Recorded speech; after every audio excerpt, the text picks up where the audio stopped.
ये video Delhi blast जैसी संवेदनशील घटना के इर्द गिर्द बन रही जटिल राजनैतिक, सैन्य और सामाजिक तस्वीर को न सिर्फ उजागर करता है, बल्कि उसके हर पहलू को गहराई से समझने की कोशिश करता है, ताकि हम जान सकें कि आने वाले समय में भारत की प्रतिक्रिया किस दिशा में जा सकती है।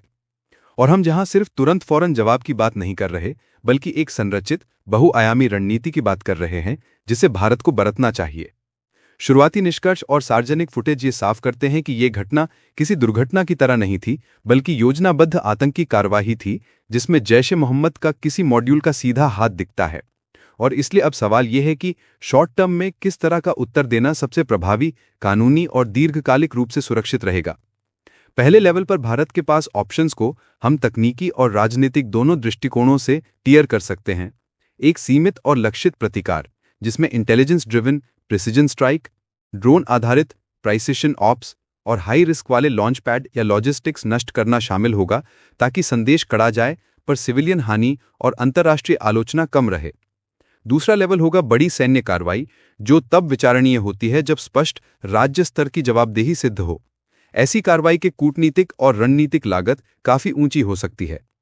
तीसरा और सबसे महत्वपूर्ण लेवल दीर्घकालिक रणनीति है, जिसमें केवल सर्जिकल स्ट्राइक से आगे बढ़कर आतंकी नेटवर्क के वित्तीय स्रोतों, प्रवासन मार्गों, लॉजिस्टिक्स चेन और ऑनलाइन रिक्रूटमेंट को निशाना बनाना शामिल होगा, ताकि हम रूट कॉजेज पर काम कर सकें और रेसिग्लिएशन की क्षमता घटे।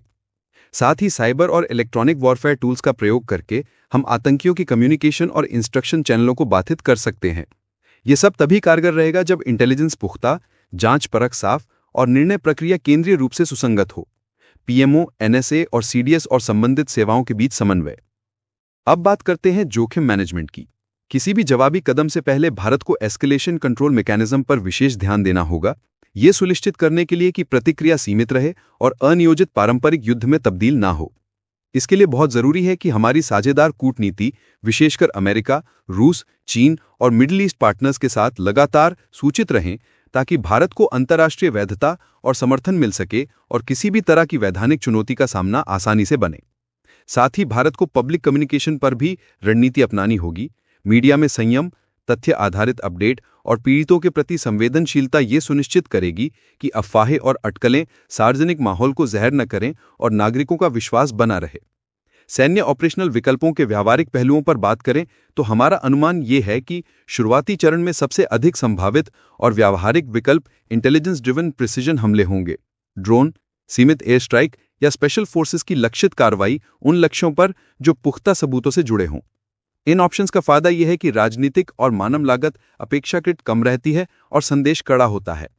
परंतु ध्यान रखें कि हर कार्रवाई के बाद पाकिस्तान के भीतर राजनीतिक दबाव बढ़ेगा और आर्मी या लीडरशिप पर रिटेलिएट करने के लिए दबाव बनेगा, जिससे घटनाक्रम ऑपरेशन सिंदूर जैसी व्यापक नाटकीयता तक पलट सकता है। इसीलिए निर्णयकर्ताओं को अपने एंड गेम और विंग ऑफ रिस्पॉन्स पर पहले से ही सहमति बनानी चाहिए, ताकि अनियोजित परिस्थितियों में भी नियंत्रण बना रहे। इसके अलावा कानूनी और नैतिक आयामों को नजरअंदाज नहीं किया जा सकता। किसी भी क्रॉस बॉर्डर कार्रवाई की वैधता और प्रोपोर्शनैलिटी पर अंतर्राष्ट्रीय कानूनी दृष्टि से ध्यान देना अनिवार्य है।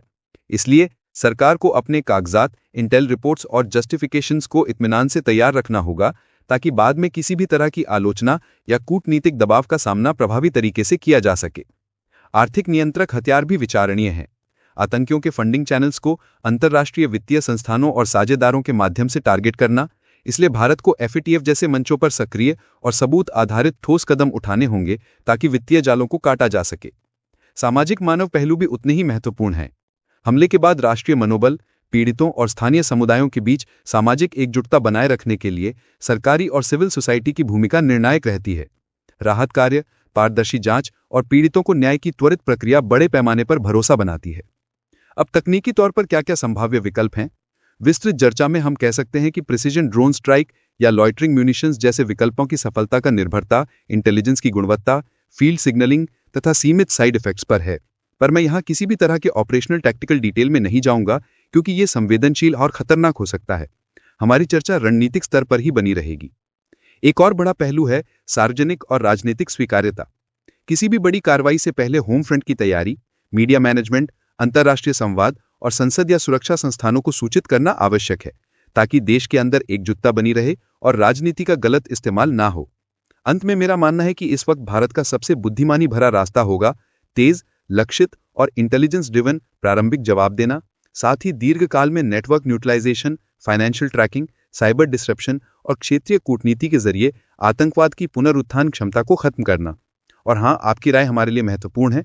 अगर आप चाहते हैं कि हम अगली डिटेल रिपोर्ट में संभावित सेकंड राउंड के ऑप्शंस, कूटनीतिक परिदृश्य और नागरिक सुरक्षा के प्रैक्टिकल कदमों पर और गहराई से चर्चा करें, तो अभी इस वीडियो को लाइक कीजिए, बीच में चैनल को सब्सक्राइब करके बेल आइकन दबाइए ताकि जब हम अगला पार्ट अपलोड करें आपको नोटिफिकेशन तुरंत मिल जाए।